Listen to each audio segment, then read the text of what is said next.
Tá.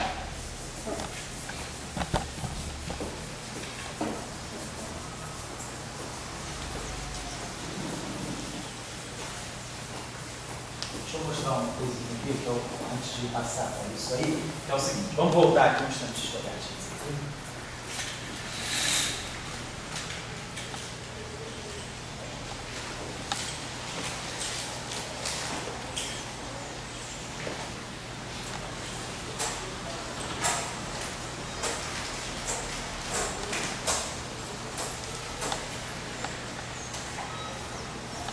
Vamos lá. Só queria mostrar um detalhe aqui para vocês, que é o seguinte. As nossas equações agora, com a presença do termo de Chern-Simons, né, basicamente são essas aqui. Vou colocar no vazio, sem corrente externa. E a equação dual aqui. Só colocar isso aqui. Então vamos fazer o seguinte. Vamos escrever essa equação aqui, da seguinte maneira. Isso aqui é dmi f mi. Isso aqui ou então eu tenho que pensar o seguinte, deixa eu pegar isso aqui. Essa equação aqui, a gente já mostrou que pode escrever dessa forma. dmi f mi kappa mais dmi f kappa mi mais d kappa f mi. Então essa aqui é a identidade de Bianchi que nos dá as equações de Maxwell homogêneas. Então eu posso daqui passar para cá, é muito simples para cá. Basicamente o que a gente faz é, pegando essa equação aqui, a gente aqui está escrevendo esse cara que é um meio, vamos esquecer o meio, porque tem um zero aqui, então isso aqui é epsilon mi kappa dmi f mi kappa, igual a zero.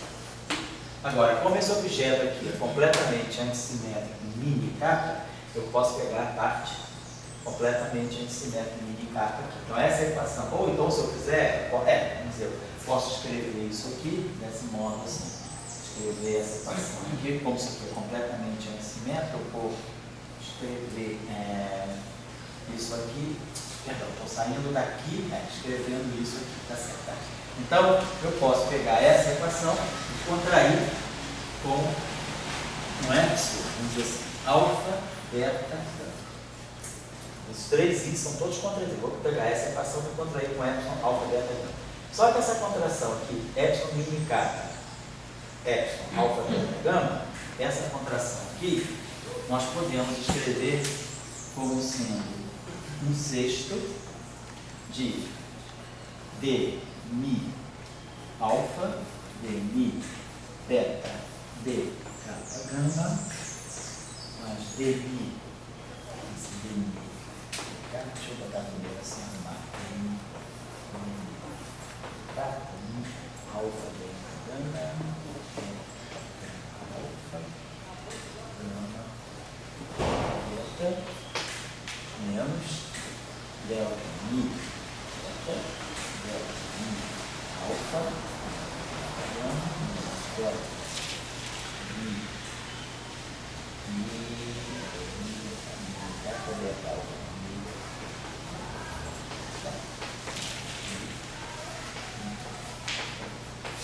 alfa, delta, gama, delta, alfa, delta, gama.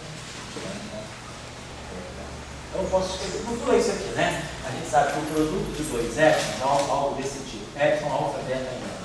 Epsilon, mini kappa, eu posso escrever como um sexto desse determinante. Determinante 3 por 3, delta, mi alfa, delta, mi. Delta, mi alfa, delta, mi beta, delta, mi gama. Delta, mi alfa, delta, mi beta, delta, mi gama, e delta, kappa alfa, delta, kappa beta, delta, kappa gama. A gente sabe, a gente pode sempre escrever produto de épsilon e termos de determinante desse modo. Em 4 dimensões é a mesma coisa, determinante 4 por 4, só que tem um fator menos 1 sobre 24. Em 3 dimensões não tem um fator menos, porque a métrica é mais, menos, menos. Foi por esse mais menos. Então, colocando isso aqui, aqui, Aí isso tudo aqui vai multiplicar isso. Então eu vou gerar 6 termos. 1, 2, 3, 4, 5, 6.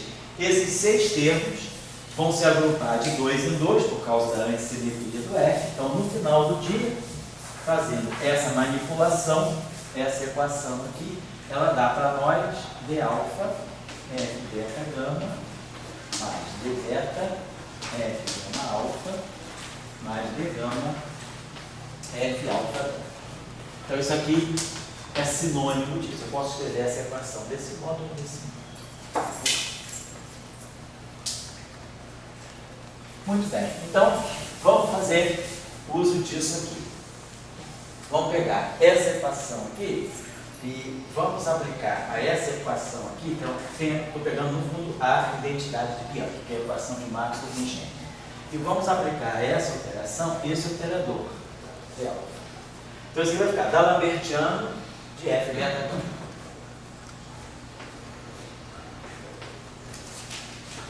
Agora, isso aqui vai ficar, ó, esse termo aqui vai ficar d alfa, d beta, d alfa, d beta do F gama alfa. Esse termo ficou assim, esse termo aqui. Agora, eu posso escrever esse termo assim, boto o d beta para cá e deixo esse d alfa aqui.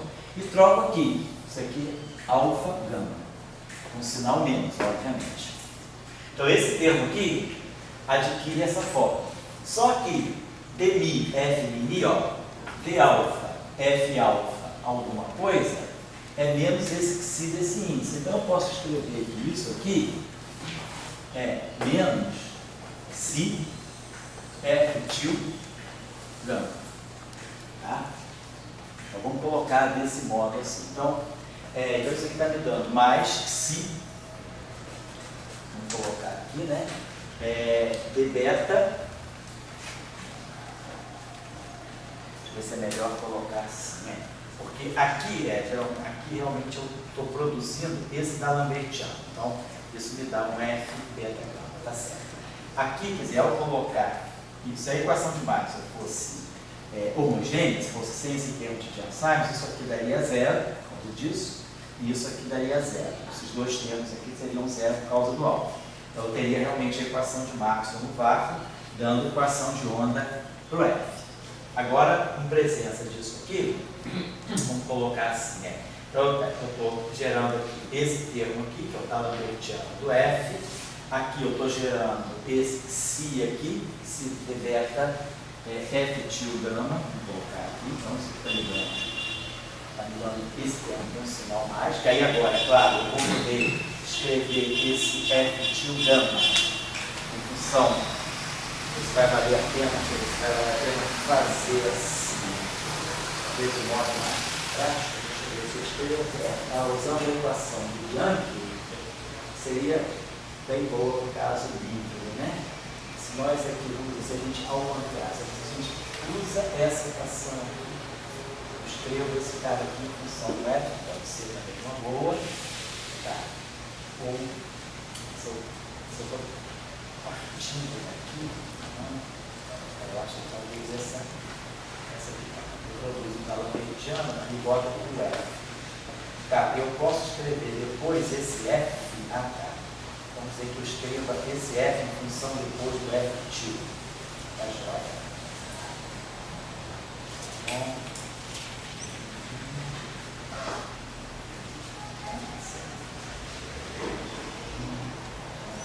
Eu estou achando que só esse termo aqui está me produzindo direto isso, né? Está me produzindo esse carinha aqui. Eu gostaria de estar aqui, e aqui a gente vai produzir um termo semelhante, só provavelmente antissimento, mas a mesma coisa. Se eu substituo esse cara aqui no final pelo epsilon vezes o F til, eu botei. A equação vai ser muito rentável. Eu acho que eu segui esse passo. Vamos fazer o seguinte, deixa eu apagar aqui um instantinho. Eu acho que eu estava pensando, isso aqui funciona muito bem no caso sem o termo de Chern-Simons, porque isso aqui me daria, pela equação de campo, essa derivada batendo aqui dá zero, e essa derivada batendo aqui dá zero, e eu ganharia a equação de campo livre, né, para o F, ganharia D'Alembertiano de F igual a zero, que daria belezinha. Mas agora, devido a esse termo aqui, né, eu não posso mais usar que isso aqui é zero. Então, eu tenho que trazer essa informação para cá. Tá bom, essa derivada aqui absorve. Poderia pensar, eu acho que é melhor então, a manipulação que a gente vai ter que fazer daqui, é melhor a gente fazer aqui, deixa eu apagar isso aqui, então não é um bom caminho, deixa eu apagar isso aqui e vamos voltar para cá. Vamos pensar aqui o seguinte, a nossa equação aqui é isso aqui, dmi, vamos colocar isso aqui da seguinte maneira, vamos escrever essa equação, dmi, vamos colocar aqui o epsilon. Vamos montar uma equação para vamos pegar esse cara e vamos substituir pelo dual. Então isso aqui é epsilon mi kappa, tenho aqui dmi se mantém aqui, e aqui é mini kappa f til k. Estou colocando essa equação, esse termo aqui, escrito pelo dual. Só substituir esse cara aqui pelo dual. A derivada aqui ficou no mesmo lugar. E aqui eu tenho mais si f til mi. Vou colocar assim. F til mi igual a zero. Então vamos escrever isso aí sob a forma do seguinte operador. Vamos pegar esse cara, esse primeiro termo aqui é epsilon mi. Vou trocar esse mi com esse mi aqui, vou botar um sinal menos aqui. Vou botar assim, menos epsilon mi kappa dmi mais si delta eta mi kappa f til kappa igual a zero. Só escrevendo essa equação desse modo. Coloquei esse termo aqui, está gerando exatamente esse termo. Só troquei a ordem do mi com mi.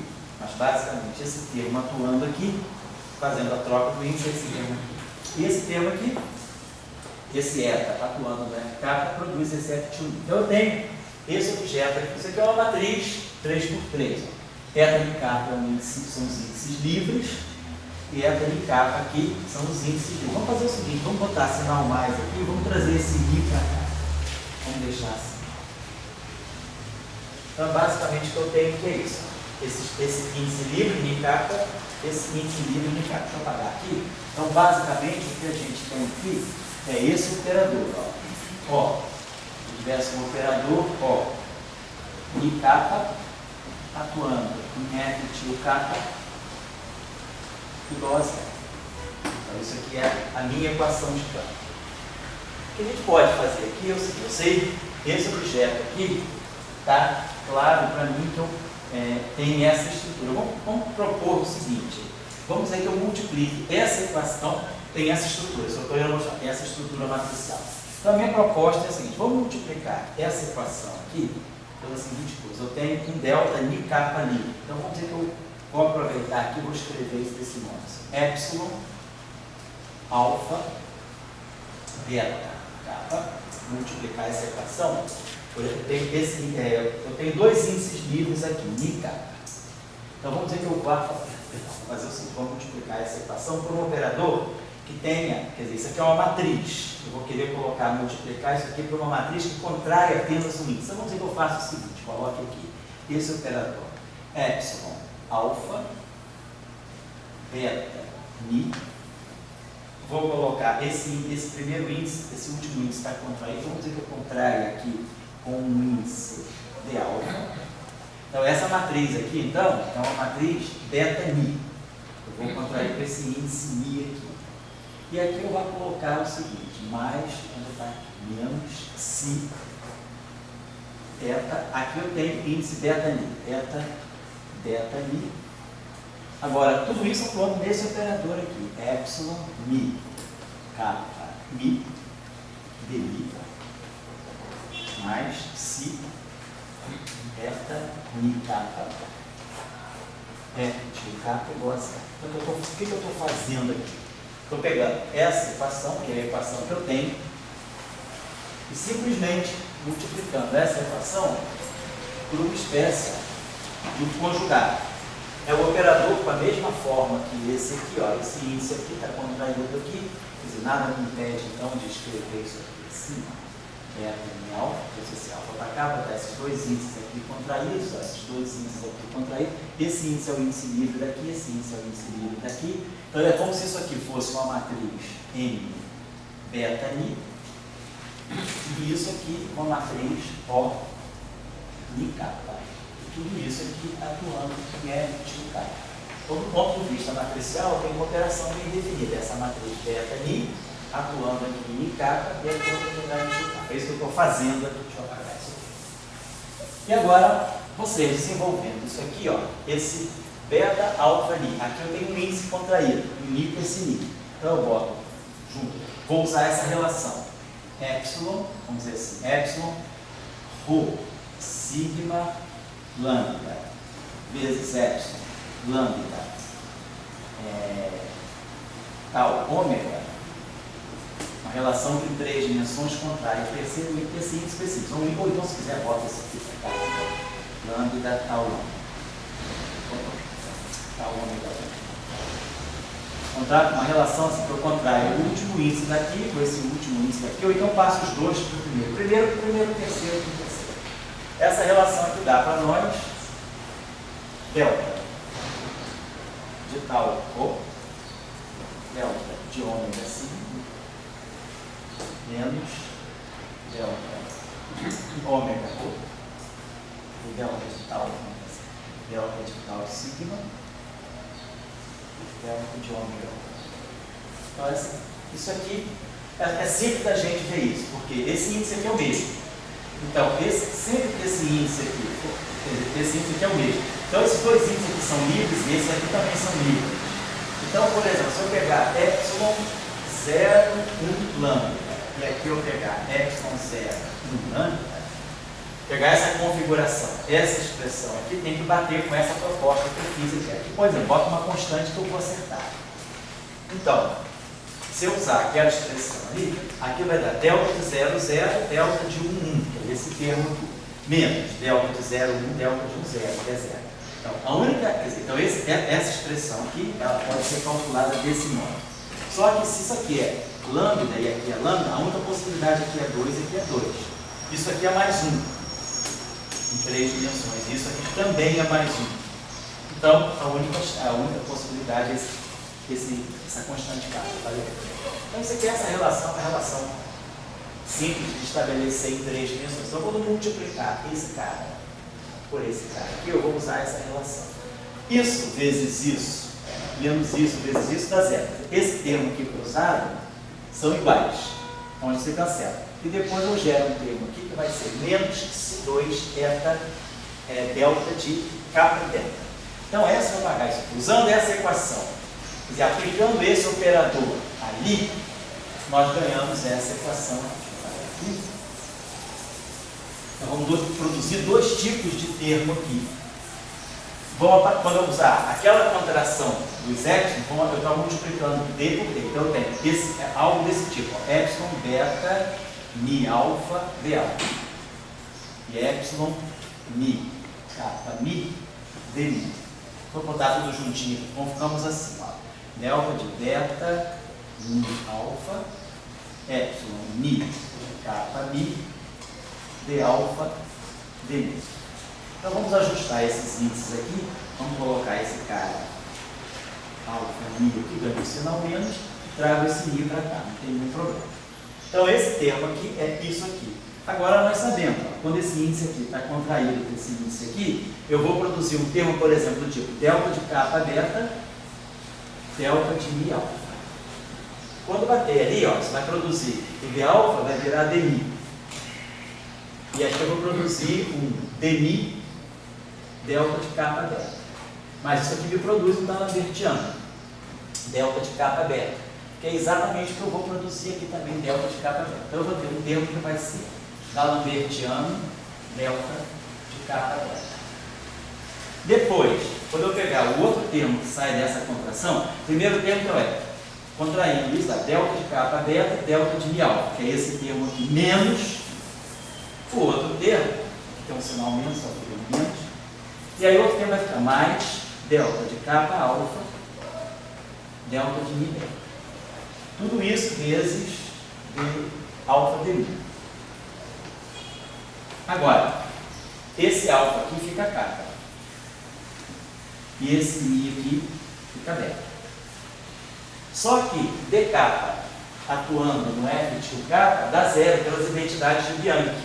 Então esse termo não permanece. Então, quando eu faço esse produto, quer dizer, quando nós aplicamos esse operador a essa equação, esse termo me reproduz apenas isso. Esse termo com esse, menos esse com esse se cancela. E esse termo aqui produz o menos C2, delta de kappa, beta, tudo isso aqui atuando no F de kappa, igual a zero. Então o que a gente tem daí é que D'Alembertiano mais si ao quadrado, F til, beta igual a zero. Isso aqui é uma equação típica massiva.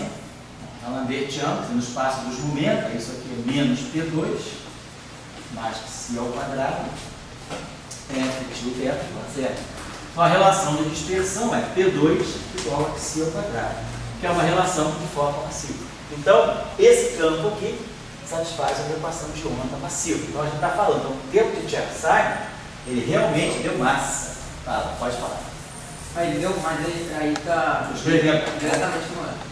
Não, ele está no F. Esse termo aqui, D'Alembertiano mais si ao quadrado, F til, alfa, igual a zero.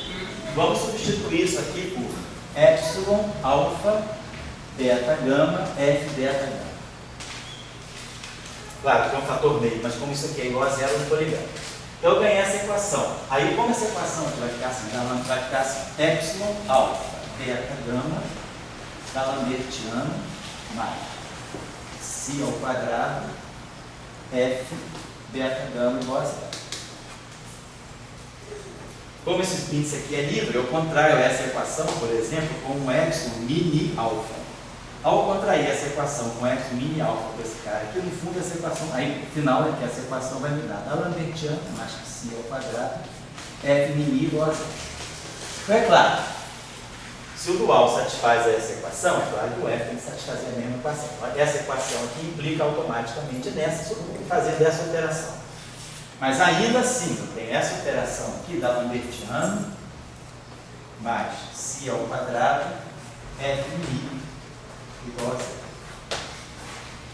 Então, quem está satisfeito? Quer dizer, então eu tenho uma equação de onda para o F e tenho uma equação de onda para o F til. A pergunta é, como essa equação se reverte, deixa eu apagar aqui, numa equação para o A. Deixa eu apagar aqui rapidinho. Então, essa equação eu posso escrever assim, D'Alembertiano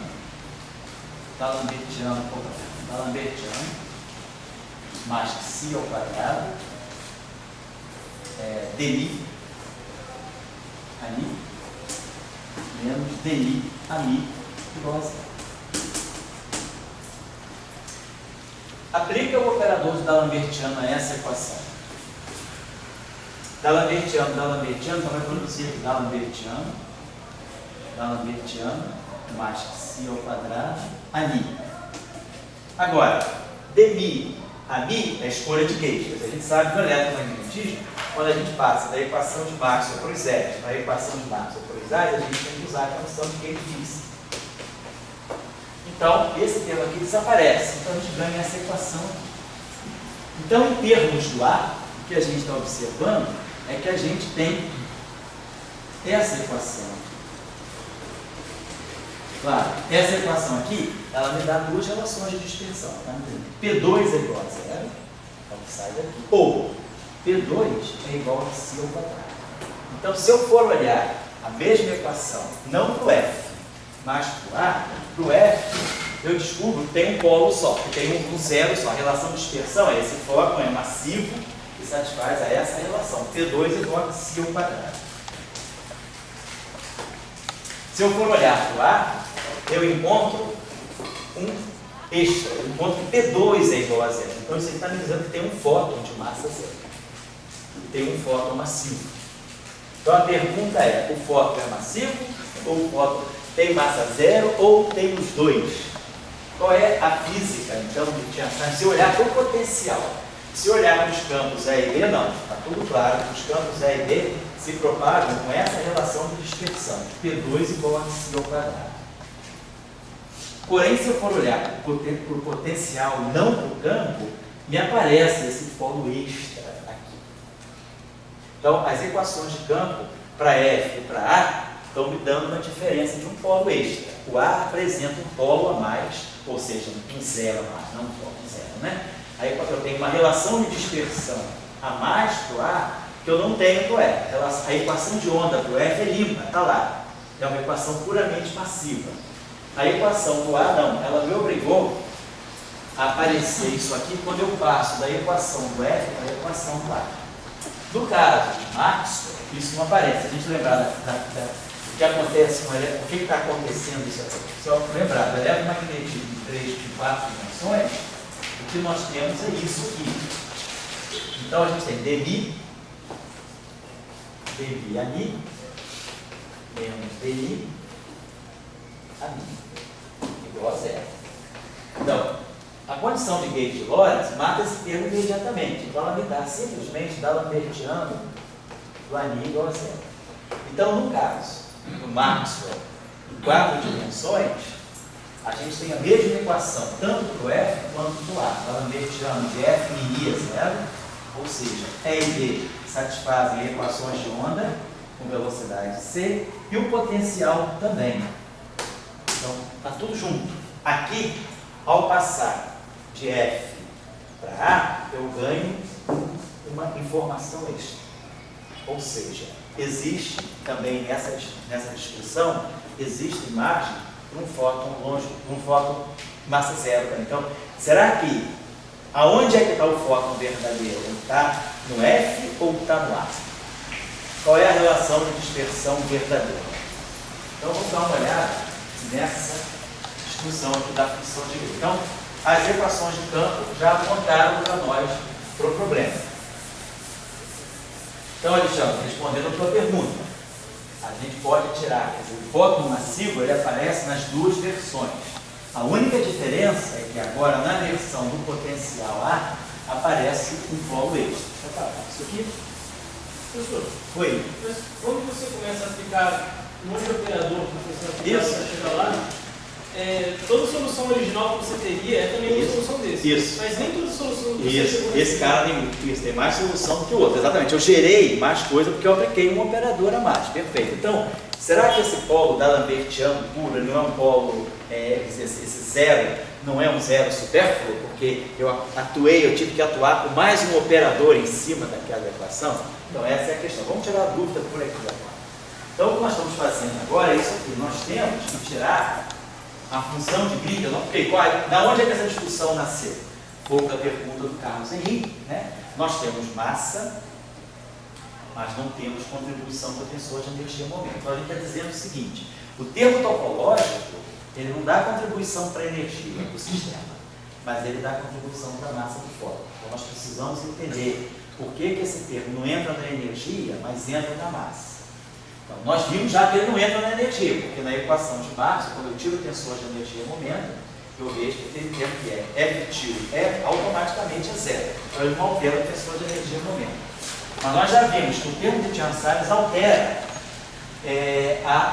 ele dá a existência de um fóton massivo. Ficou claro para nós, pelo menos nessa descrição aqui, do Lambertiano, né, mais C ao quadrado, F mini igual a zero, que o termo de Chern-Simons está aqui, está aparecendo nessa relação. Você está me dizendo que agora a relação de dispersão é P2 igual a C ao quadrado. Então, na verdade, isso aqui é E2 sobre C2 menos P2 igual a C ao quadrado. Então, nós temos E2 igual a P2C2 mais C ao quadrado C2. Quer dizer, isso tudo aqui está fazendo o papel de 1 e 2 C4. Então, a relação é que esse C ao quadrado C2, ele seja a massa do fóton ao quadrado C4. Então, aqui fica 2, né? Então, basicamente, esse parâmetro de Chern-Simons é a massa do fóton vezes C. Então, fica claro que o termo de Chern-Simons está ligado à massa do fóton. É só isso que a gente estava chamando a atenção. E isso fica claro aqui também na análise da função de Green. Nós estamos falando o que é a função de Green do problema. A função de Green do problema é a matriz inversa dessa matriz aqui de escrever isso aqui. Então, nós já sabemos mexer com esses objetos. Então, nós temos essa relação aqui, menos t ao quadrado, delta i, mais ti, isso? Mais ti, menos i, epsilon, mi kappa, mi kappa,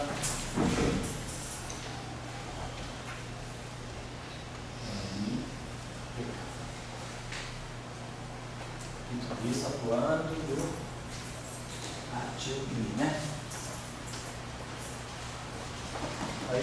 Na verdade, o operador que nós temos é esse aqui, menos depois, né? Se mi kappa, mi. Então, esse objeto aqui é o nosso operador. Então, nós temos que inverter esse objeto aqui. Esse objeto tem dois índices livres, mi e mi. Então, vamos fazer o seguinte, esse mi tem que estar embaixo. Aí o Gustavo é o mestre do nosso tempo, qualquer coisa que a gente. Então, vamos fazer o seguinte, vamos pegar esse termo aqui, ó, esse delta mi, a gente pode escrever, nós já sabemos, conhecemos os projetores transverso e longitudinal. Então já fica claro para nós que eu posso escrever isso aqui como delta, né? Θ mais ômega. Então esse primeiro termo aqui é menos P2, θ mi, menos P2, ômega mi. Esse termo aqui é P2, ômega mi. A gente sabe que, na verdade, né, esse termo aqui, né, o ômega mi, no espaço dos momentos, é Pmi sobre P2. Então, Pmi é P2 ômega mi. Vamos apagar isso aqui. Então, esses dois termos automaticamente se cancelam. Esse termo daqui cancela o ômega, que vem aqui, expressa-se delta como sendo θ mais ômega. Então, esses termos aqui se cancelam. E sobra esse termo aqui, menos i, si, epsilon, mi, kappa, i, pk. Então, me sobrou esse operador. Quando eu substituo isso aqui por θ mais ômega, eu substituo isso aqui por ômega, a expressão simplifica um pouco. Fica só esse projetor θ e esse operador aqui. Apareceu um objeto aqui, esse epsilon, mi, kappa, mi, pk. Vamos chamar isso aqui, vamos pegar essa combinação, epsilon, mi, kappa, mi, pk. Vamos chamar isso aqui. Então, esse kappa está contraído com esse kappa, só para esses dois índices, mi e mi aqui. Vamos chamar isso aqui de um objeto, aqui eu chamei de θ, vamos chamar isso aqui de um t, mi. Definir essa combinação.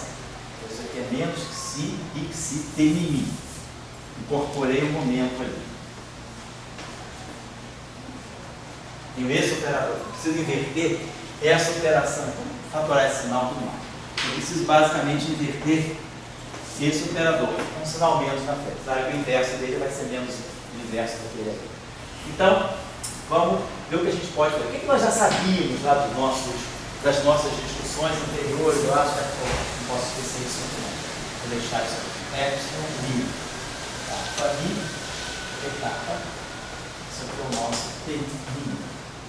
Vou apagar esse quadro aqui. Esse quadro aqui agora já foi utilizado. A gente já entendeu o que era a função de Green desse problema, que no fundo é inverter esse operador. Eu conheço a função de Green no espaço dos momentos, faço a transformada de Fourier dela de volta e retrigo ela no espaço das configurações e pego a função de Green em x, faço a convolução com a corrente, com a distribuição de cargas e correntes, ganho o campo gerado pela corrente daquela carga, né?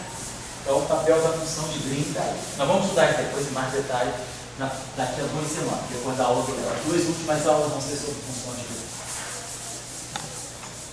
Bom, aí, claro, fica como tarefa para quem estiver interessado, estudar as funções de Green, vários tipos de eletromagnetismo. Mas, você está vendo que você é o eletromagnetismo de Maxwell próprio, né? Marcos ou Calma? Talvez até se você quiser na minha última aula, se eu te ceder meia hora, para você explicar para o pessoal o que é isso. Só o lagrangiano, o que é o arco, Marx ou Calma, para mostrar como é que você combina um fóton massivo em 4 dimensões, tá bom? Tá bom. Na última aula. Você vai estar aí dia 16? Vamos. Então, tá aí. Então lembrado o seguinte, quando nós multiplicamos θ mi kappa por θ kappa ni, isso aqui dá para nós θ mi. Quando nós multiplicamos ômega mi kappa por ômega kappa ni, isso aqui dá para nós ômega mi.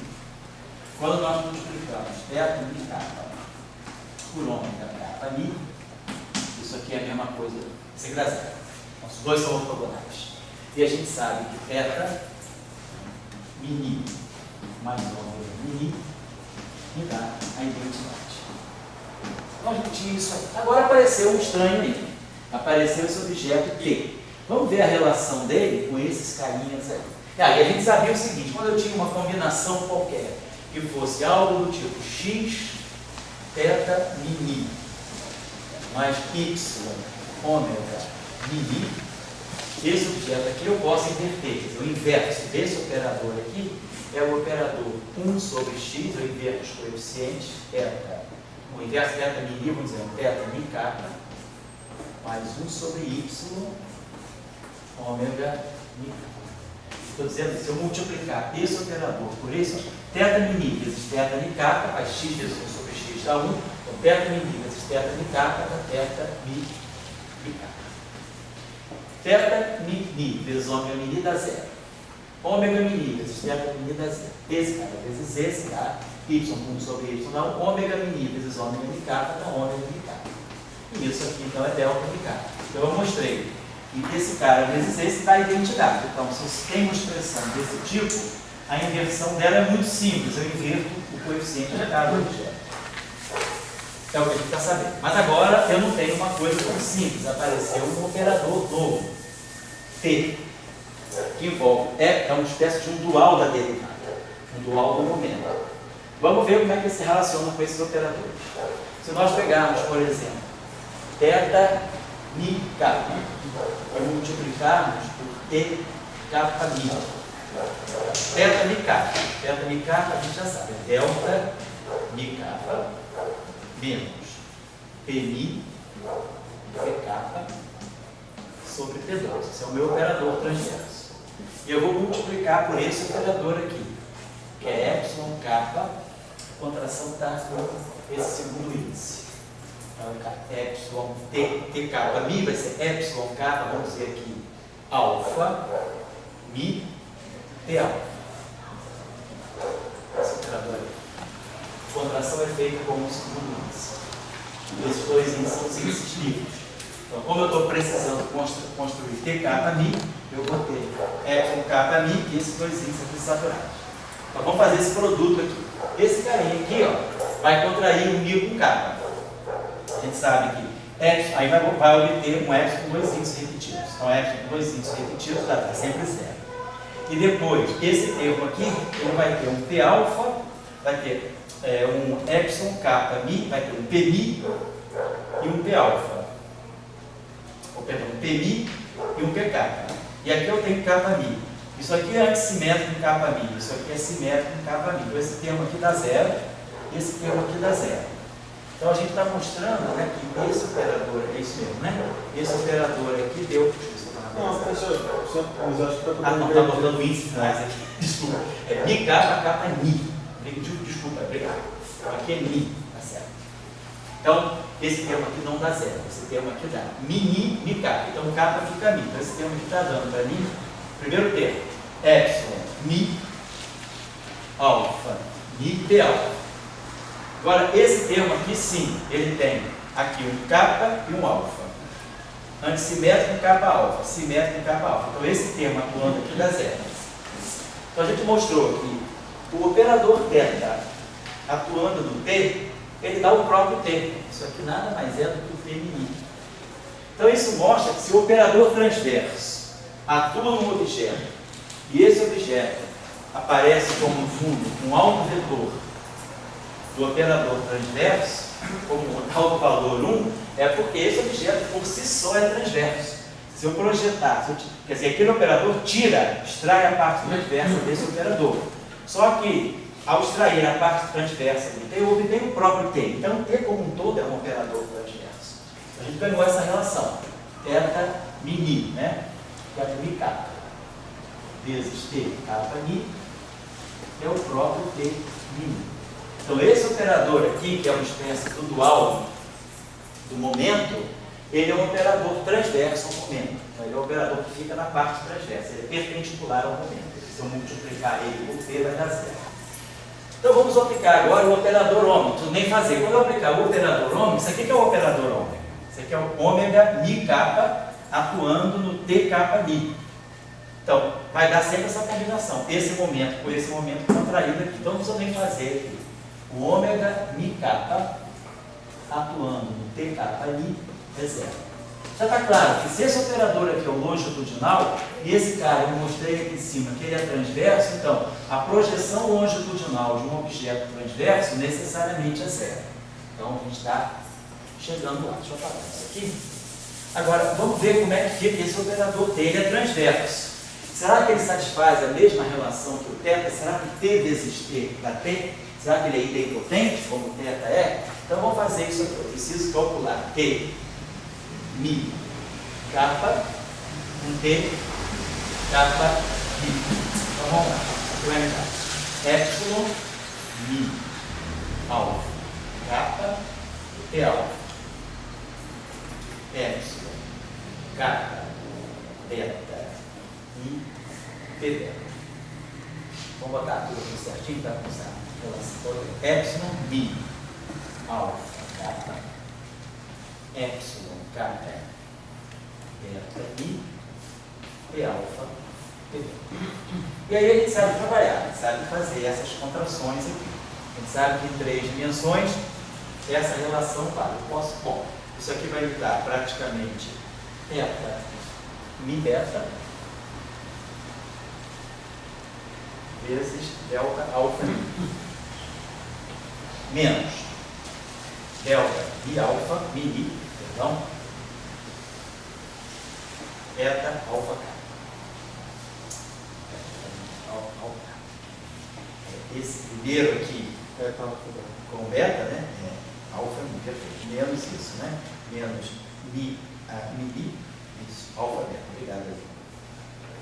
Isso aqui, P alfa, P beta. Então nós estamos tirando o quadrado do operador T. Aqui.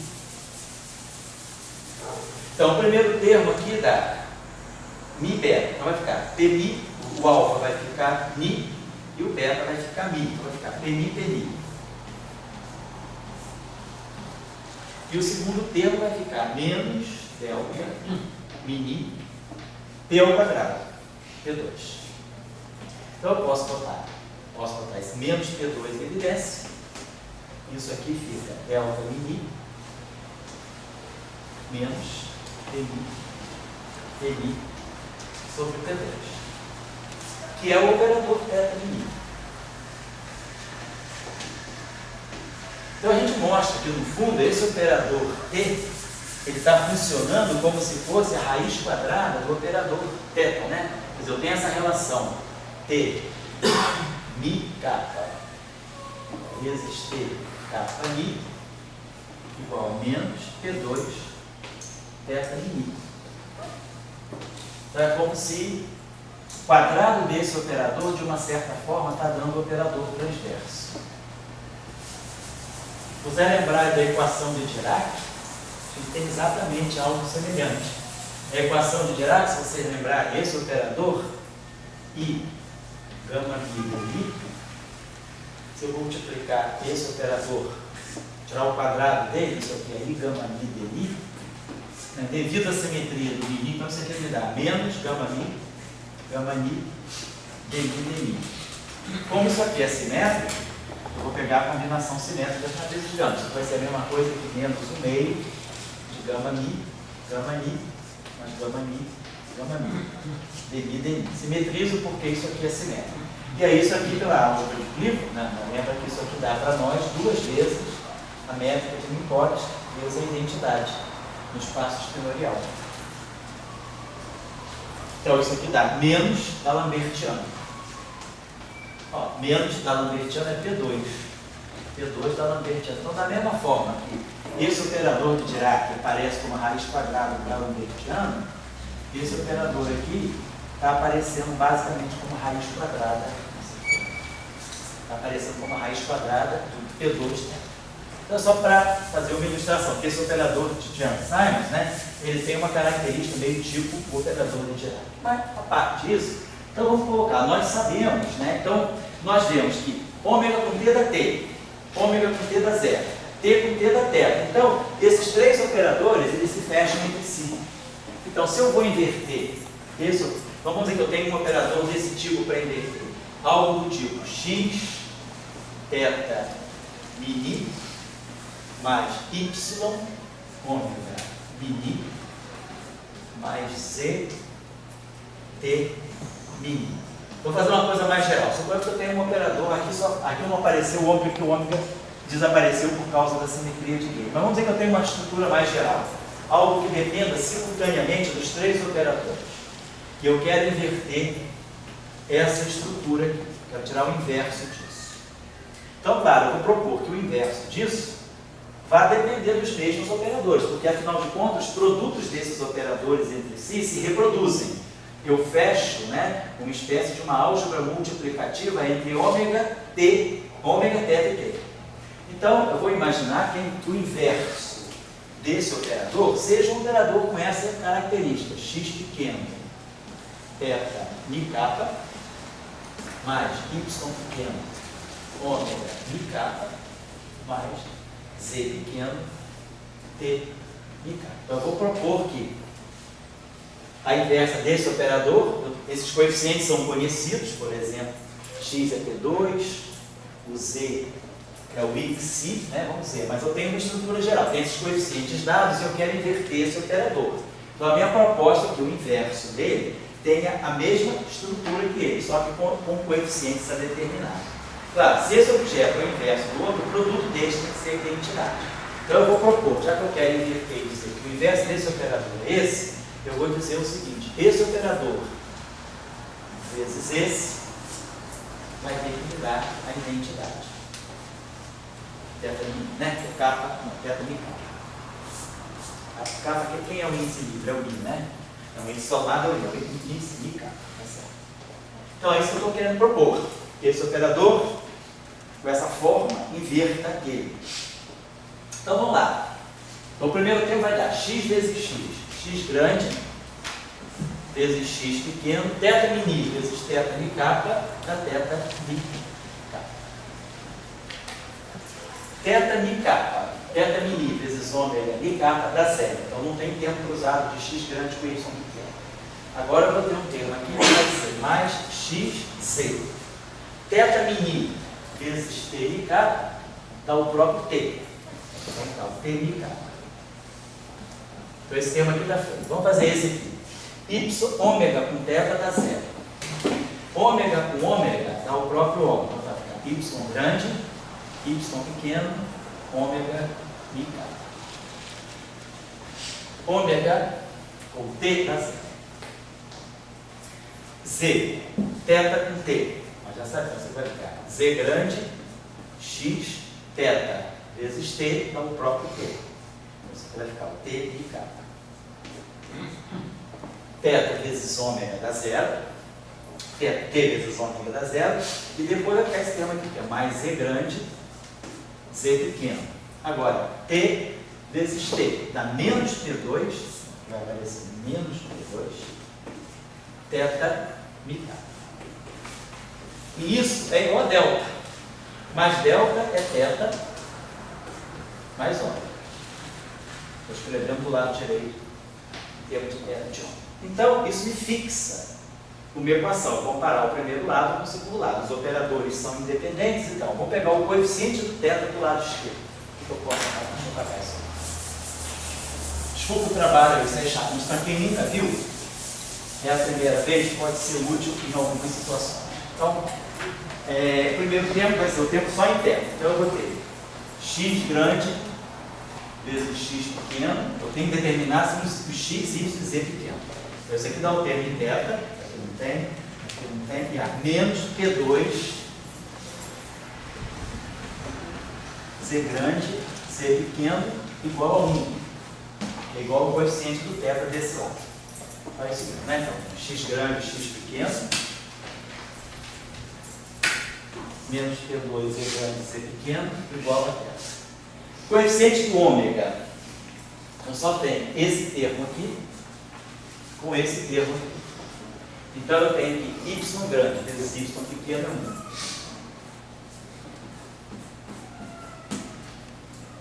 E depois os termos em t. Esse termo aqui tem t, esse termo aqui tem t. Mas do lado direito eu não tenho t. Então eu tenho xz mais cx é igual a zero. Então a nossa proposta é fixar x, y, z. Se eu fixar x, y e z, eu automaticamente sei que no inverso desse operador. Bom, então fica claro, o y já está fixado. Y pequeno que eu preciso é o inverso do y grande. Então, y pequeno é 1 sobre y. Vamos fixar x e z. Então, essa equação que já foi usada se desacopla completamente, né? Vamos usar essa equação aqui, por exemplo, vamos dizer que eu possa expressar isso aqui, vamos dizer que o meu z é pequeno, né? Tá, vamos usar aqui, tá? Vamos usar que o z pequeno seja menos cx sobre x, certo? Então vamos usar isso aqui, eu usei essa equação aqui, eu vou levar ela cá para cima. Então eu tenho x grande, que eu conheço, vezes x pequeno, que eu não conheço. Isso só para x diferente de zero. Está x diferente de zero. Estou imaginando que o meu x aqui seja diferente de zero, claro. Como aqui também, para y diferente de zero. Então, x grande vezes x. Está aqui esse termo. Menos P2 vezes z grande, que eu tenho, z pequeno. Z pequeno é menos, então aqui vai ficar mais. Z2 vai ficar, z pequeno é z grande, então z2 sobre x. E aqui o x pequeno igual a 1. Deixa eu apagar, então vocês deixam isso aqui. Aqui eu posso apagar. Eu só preciso lembrar disso aqui, porque isso aqui é a expressão da inversa. Então a gente vê x na direção θ, y na direção ômega e z na direção θ. Então vamos lá, então o y está determinado. O x, então, eu determino daqui, vamos dizer, eu multiplico isso tudo aqui, como você observou, o x é diferente de zero, estou supondo, então eu multiplico por x, multiplico por x, multiplico por x. Então eu tiro que o x pequeno é o x grande, que eu conheço, sobre o x2 grande, mais o P2Z2, que eu conheço. P2 é o momento e Z2 também, nesse caso ali o Z2 é dado, vai dar um menos de si ao quadrado. Então eu sei que o x pequeno eu também pude determinar. Ele é o x grande sobre P2 C2 mais x ao quadrado. E aí, é claro, eu sei quem é o z pequeno. Z pequeno é menos z grande sobre x, que aí esse x vai cancelar esse x, então é menos z. O x vai dar menos z vezes o x pequeno. Então, o x cancelou sobre P2 é 2 mais x ao quadrado. Então, o que a gente está dizendo é isso. Se a gente tiver esse operador, x θ mais y ômega mais z vezes t, claro, tudo bicapa, o inverso desse operador é o operador x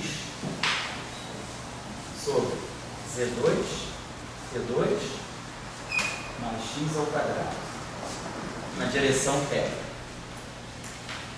mais 1 sobre y na direção ômega e menos z sobre z C2P2 mais x ao quadrado na direção. Então a gente sempre consegue inverter um operador com essa estrutura. Olha isso aqui. E agora vamos ao caso que nos interessa. Bom, não estou colocando os índices, né? Vou só colocar os índices. Esse cara aqui é mi capa, mi capa, mi capa.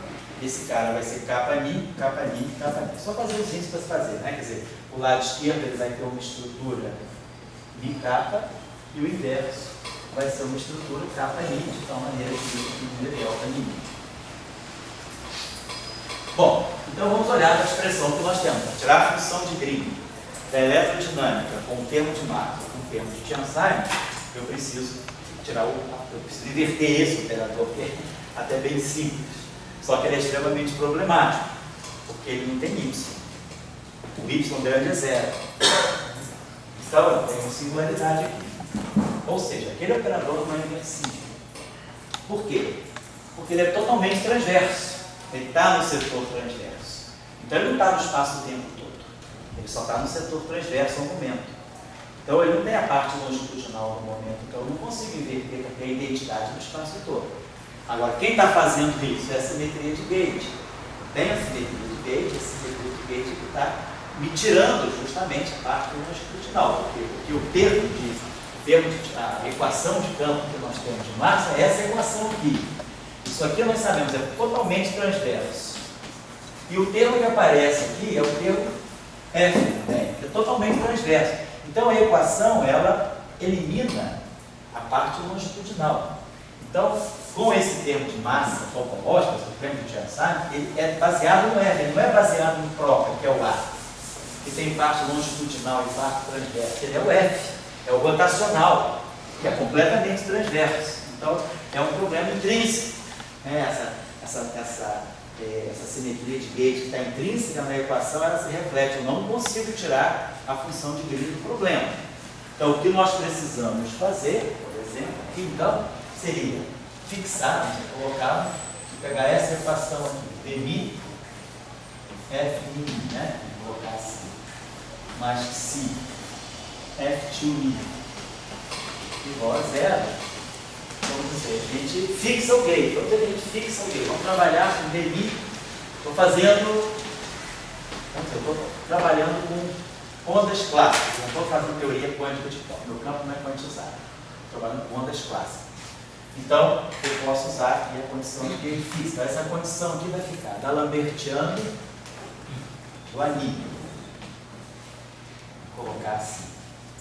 E esse termo aqui vai ficar psi epsilon bi capa lambda, vamos colocar aqui sobre 2 b capa a lambda. Agora o meu problema é esse, eu fixei o gauge, estou trabalhando com a mi igual a zero. Então a minha função de Green vai ser a função de Green desse problema aqui. Da Lambertiana vai ficar menos P2 a mi, aqui sai 2, porque aqui na verdade eu teria que colocar o psi sobre 2 para colocar aqui o transverso, para colocar aqui para colocar aqui o F. Estou usando aqui a definição do dual, o meio disso aqui. Só que como isso aqui é d capa lambda menos d lambda capa, isso aqui dá 2 vezes a contribuição do d capa lambda. Então eu posso tirar esse fator 2 aqui e colocar aqui só o d capa lambda. Então eu ganho essa operadora aqui, menos P2 a mi, aqui vai ficar menos I, epsilon, aí vai produzir aqui um p capa, então vai ficar epsilon mi capa lambda, p capa a lambda. Vamos chamar isso aqui de mi, quando está fazendo nada. Vamos chamar isso aqui de mi, então isso aqui igual a zero. Vamos chamar isso aqui de delta mi a mi, ou a mi, delta mi, a mi, delta. Isso aqui é menos P2 a mi, P2 a mi, delta mi. Então eu posso calcular esse a mi aqui. Eu ganhei mesmo, tem esse operador agora. Tirei esse ami daqui, tirei esse ami daqui. Só que agora, então o meu operador, como eu fixei o gauge, já não é mais o θ. O meu operador agora Então, quer dizer, quando eu fixo, então eu entendi que se eu pegar a equação de Maxwell-Chern-Simons, tal qual ela é, eu chego a esse impasse. Eu não consigo inverter, não consigo ler a função de Green. Por que eu não consigo ler a função de Green? Porque o meu problema ele fica só no setor transverso. Então eu não consigo tirar uma função de Green, porque a função de Green ela pressupõe o inverso. Mas o inverso de uma coisa transversa não existe. Então, fixando o gate, eu recupero a capacidade de inverter esse operador. Eu introduzo a parte longitudinal. Quando eu fixei o gate, fiz dmi igual a zero, no lugar daquele f apareceu o delta, mas o delta contém uma parte longitudinal, obtém o θ e o ômega. Então, o operador que eu tenho que inverter é esse aqui. Então, nós fixando o gate, daqui para cá, quando eu fixo o gate,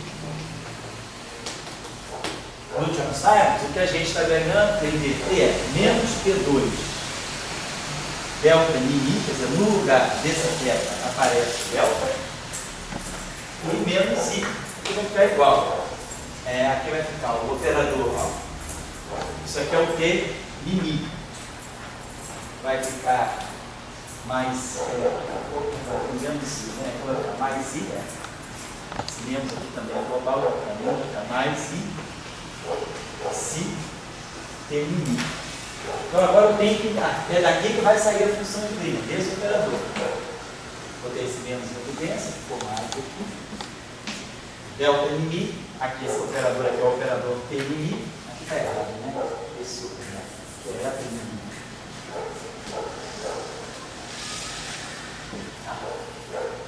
Então, nós temos esse, agora se eu quiser colocar um índice em cima e embaixo, o eta vira delta e o T fica assim. Então, na verdade, agora eu posso inverter isso. Esse operador eu não podia inverter, porque ele está localizado no setor completamente transverso. Esse operador não. Ele agora ganhou esse delta, θ mais ômega.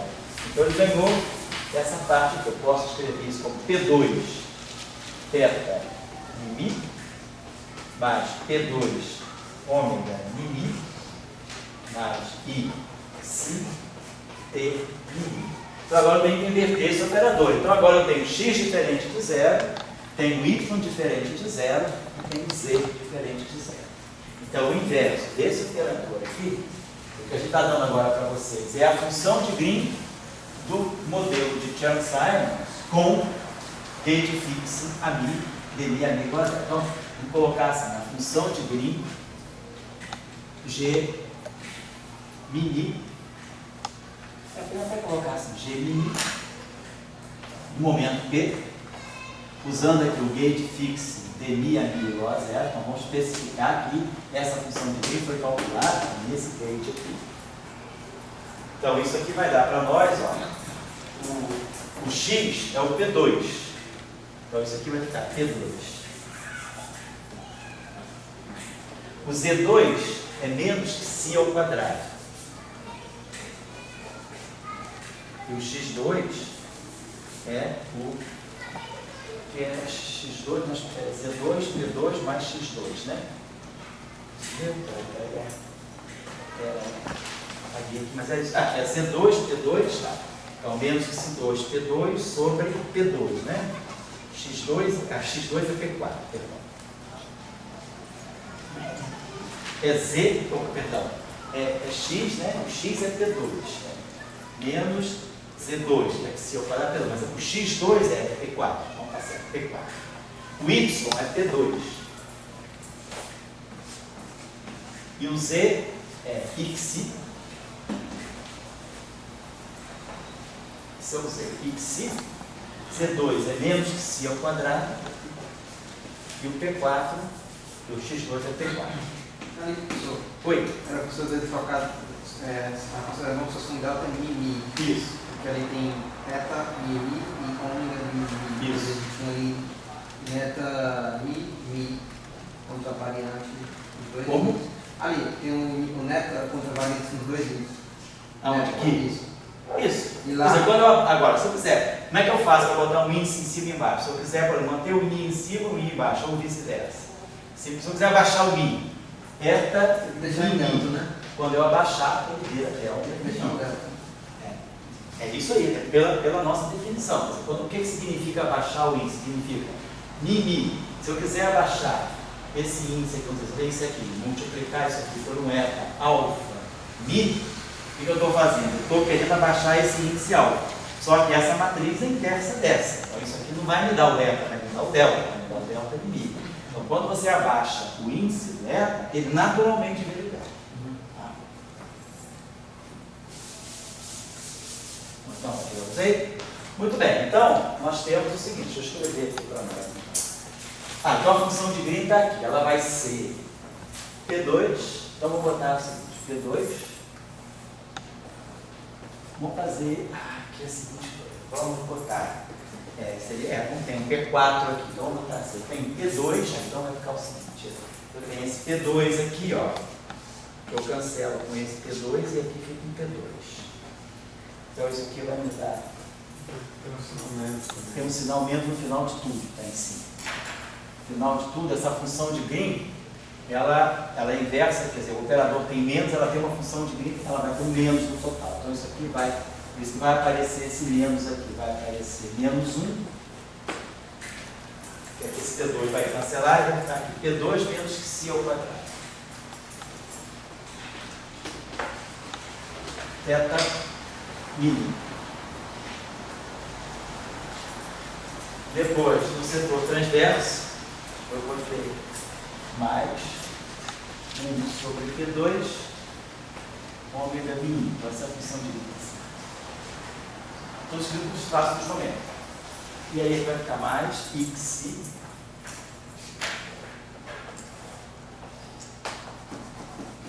Está mais aqui, né? Só que aqui esse P4 não vai desaparecer. Vai ficar P2. Multiplica P2 menos que si ao quadrado. P1. Então essa é a nossa função de Green. Então, claramente, o que a gente está observando é a presença do polo P2 igual a zero. Então, o que é zero? O que é a relação de dispersão na equação de movimento? Na equação de movimento nós temos algo desse tipo. O operador vezes o campo igual a uma fonte. Essa é a estrutura do problema. O operador, que é uma equação de campo, na verdade, vezes o campo, atuando no campo, me dá a fonte. A função de Green, o que ela faz? Ela me dá que o campo é a função de Green, quer dizer, que é o inverso do operador, atuando na fonte. Isso aqui é a função de Green. Claro que o conjunto está subentendido tem uma integral, né? Mas, o que é importante? Se esse objeto tem determinante zero, esse problema aqui tem soluções não triviais. Se esse objeto aqui tem determinante diferente de zero, né? Sabe, uma equação matricial inhomogênea, né? Se esse determinante, quer dizer, a equação é homogênea, se esse cara aqui tem determinante zero, essa equação aqui, se ele tem determinante não zero, a solução é trivial. Então, para eu ter se eu estiver no vácuo, né? Se eu estiver no vazio e quiser soluções não triviais, eu preciso que esse operador aqui tenha autovalores nulos, ou seja, tenha determinante zero para eu poder inverter ter soluções não triviais para esse problema. Então, o que aparece aqui como zero desse determinante, na função de Green, ele vai aparecer, quer dizer, vai ser o inverso. Eu vou ter polo. Então, o que zera essa equação, se eu pegar os zeros dessa equação, são os polos dessa equação. Então, aquelas relações de dispersão, que pela equação de movimento nós tínhamos obtido P2 igual a zero e P2 igual a si ao quadrado, aqui na função de Green, elas se leem dos polos. Eu tenho esse polo P2 igual a zero aqui, e tenho esse polo P2 igual a zero aqui. E tenho o polo P2 igual a C2 aqui e aqui. Então, nós temos duas categorias de polo. O que a gente pode estar observando é o seguinte: esse polo aqui está aparecendo na parte longitudinal, que é a parte não física. Isso aqui é a parte ligada ao grid fixo. Então, o que a gente... E agora, ao passo que esse polo aqui, ele está localizado na parte transversa. Esse polo aqui é o polo que está...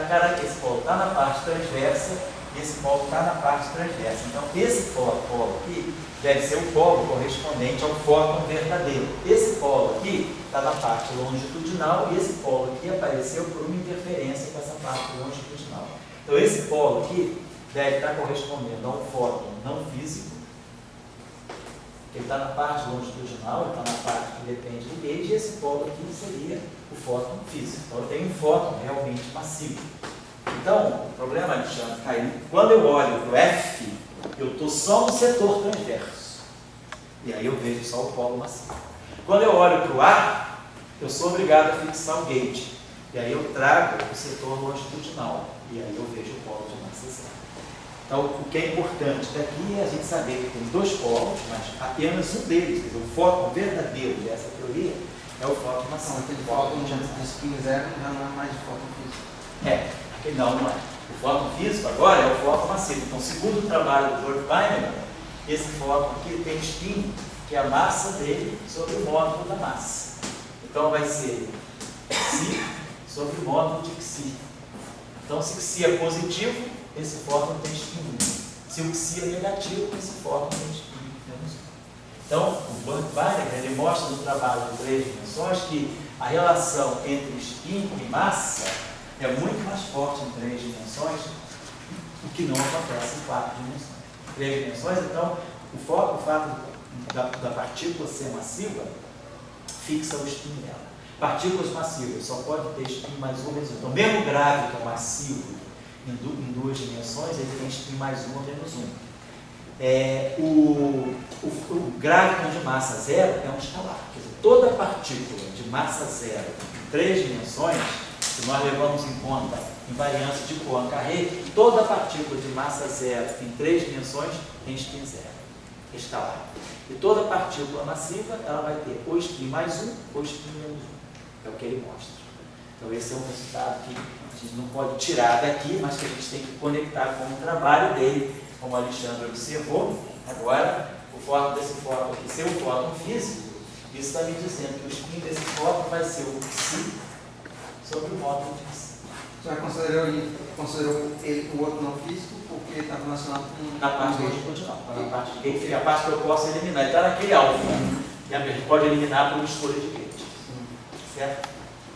Professor, Oi. mas quando a gente fez o máximo em 1 mais 2 dimensões...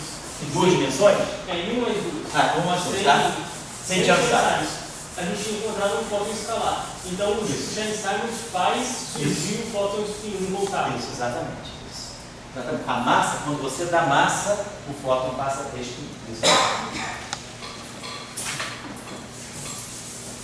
Vai ficar como tarefa para vocês, seria uma tarefa interessante, simples, né? Mas uma tarefa eu vou emendar que eu acabo a aula daqui a pouco, já que a gente esqueceu do intervalo mesmo, a gente acaba já. Tarefinha que eu vou deixar para vocês seria o seguinte: fazer a mesma análise que nós fizemos no caso de Maxwell. Então a gente pegou as equações, lembra que a gente pegou as equações de Maxwell, essa equação aqui, essa equação. Basicamente a gente pegou essa equação aqui, a gente expandiu o fóton na base fóton, transformado de Fourier, nós expandimos naquela base. Alfa Pmi mais beta P barrado Mi mais gama epsilon Mi. Vamos fazer o seguinte, vamos colocar agora o termo de Chern-Simons.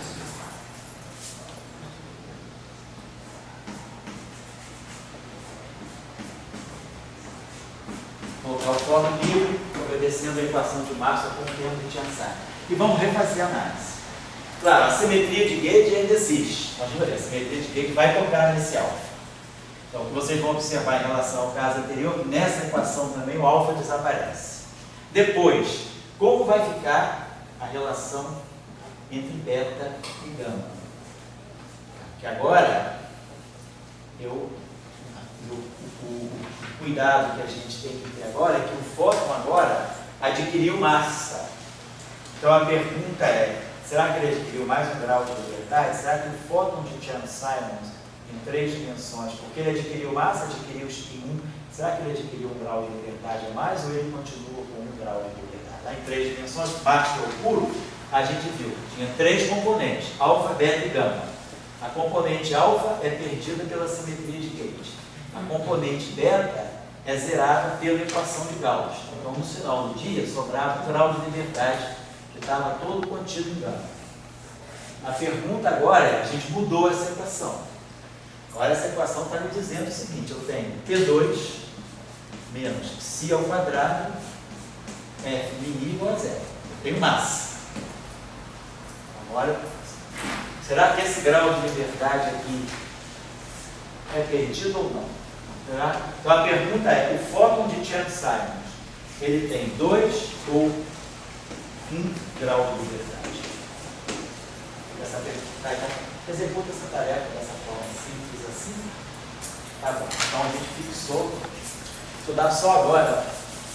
Pode dizer que a transformação de Gauss então impede que o fóton tenha spin zero, já que ele não é um fóton físico, então no fundo não existe. Entendi, mas no caso de Maxwell? No caso de Maxwell, puro ou Chern-Simons?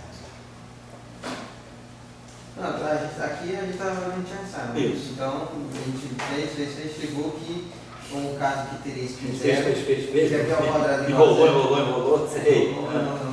Que P ao quadrado igual a zero, Isso. né, que seria o fóton de spin zero, chamou de não físico. Isso. Mas chamou de não físico no fundo por causa da transformação de Gauss. Então, Isso. quando eu dizer que a transformação de Gauss faz que não existe um fóton físico de spin zero. Isso. No caso do Chern-Simons é verdade. Porque no caso de Maxwell Não, no caso de Maxwell ele persiste com fóton escalar. Mesmo com a simetria de Gauss, lembra que a gente mostrou que o que fica da equação de Maxwell é escalar? No caso de Chern-Simons, poderia usar então a transformação de Gauss para subtrair Isso. Isso. O alfa eu vou continuar eliminando. Nada mudou para o alfa. A questão que vai mudar é que o beta fica na equação de Gauss. Então agora vocês vão ver a relação entre beta e gama, certo? Outra coisa interessante que vocês podem fazer para Chern-Simons é faz aquele exercício de física lá do ensino do ciclo básico, que a gente pega uma onda plana monocromática e tira, né? Vê como é que fica o vetor E, como é que fica o B. Então vamos pegar vamos passar, a gente já tinha escrito as equações de Maxwell em forma cartesiana, ficava a divergência de E, se não me engano aqui ficava psi B no vácuo, igual a zero. Aí nós tínhamos rotacional de E igual a menos dv dt e parece que ficava assim, o gradiente do alvo do B mais o psi é do alvo, se não me engano ficava assim, ficava 1 sobre C2 ddt do E.